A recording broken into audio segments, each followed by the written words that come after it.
Welcome back to Africa. This morning I am Cherotich, Kenei. Now from Oro, we are moving on swiftly to the On Trend, where we're highlighting some of the stories making way across the social media platform of Twitter. If you take a look at my right here, we have the 10 most leading topics here in Kenya at the current moment this morning, but they are yet to change, and they're set to change as the course of the day proceeds on. So the 10 most trending topics are Pangani Police Station, South Sudan, the African Union, Real Madrid, Di Maria, Ronaldo, Somalia, Van Gaal, and United, and finally West. But today we are highlighting 3 stories coming in, and one is of the terror situation in the country here in Kenya. Let me open those tweets for you, where last night 4 people lost their lives in a terror attack outside the Pangani police station. So 2 of them were the terror suspects themselves, and 2 of the other casualties were police officers manning the Pangani police station. So quite a sad affair that happened yesterday. So what we're expecting to see is a government response and retaliation after this particular attack. And what we know is the government has been carrying out searches, door-to-door searches, to actually just swiftly move in and assess the security situation in the country, where illegal aliens have been transferred to the countries of origin. So indeed, this is something that will continue in Kenya until the rampant runaway insecurity comes to an end or becomes minimal. So here we have Campo, who says, sad news, huge blast at Pangani police station, 4 including police feared dead. But I can tell you that 2 police officers have died, and 2 of the other casualties were the terror suspects. We have here, someone says, Karaoke Dave says, when Pangani police station officers get into a suspicious car, then you know police need special training on countering terrorism. It is so sad.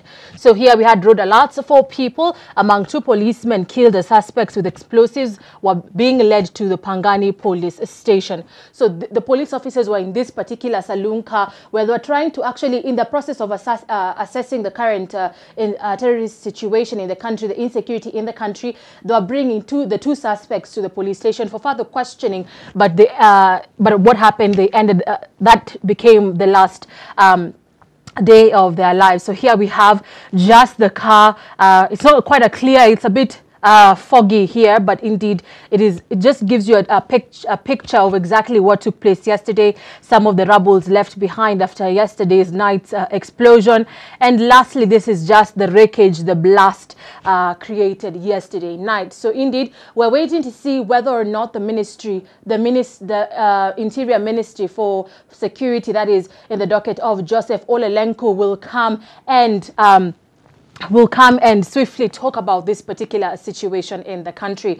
Let's move on to still something of insecurity matters, but not in Kenya now, but in the region of South Sudan. So South Sudan has been facing a civil war since the mutiny of December the 15th, 2013, and it's still ongoing. The latest casualties were 200 civilians who were killed, and what we can say now is that the state of BN2 has been taken over by the rebel forces loyal to Riek Machar. So things are expecting to continue, but what is being seen is that South Sudan is in the brink of devastation, and what we are seeing is that 8 agencies are trying their level best to sweep in and take care of the humanitarian situation in the country. So have a look here. We have here a lot of people just saying here. We have here Rani, who says, hopes and prayers go out to families and loved ones that are greatly affected by what's going on in South Sudan and the rest of the world. Now, Moses, that is Dab is saying that more support is vital for South Sudan as ethnic violence is continuing in defiance of a ceasefire deal signed before. And lastly, just to give you a highlight of what is happening in the European Football League, we had yesterday Real Madrid beat Atletico 1-0.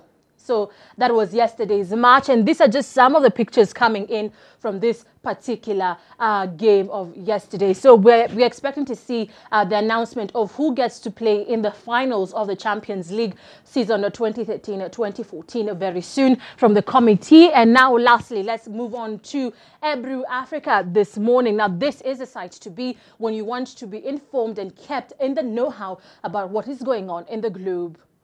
So I am Cherotich, Kenei, and that was all for On Trend today. Goodbye.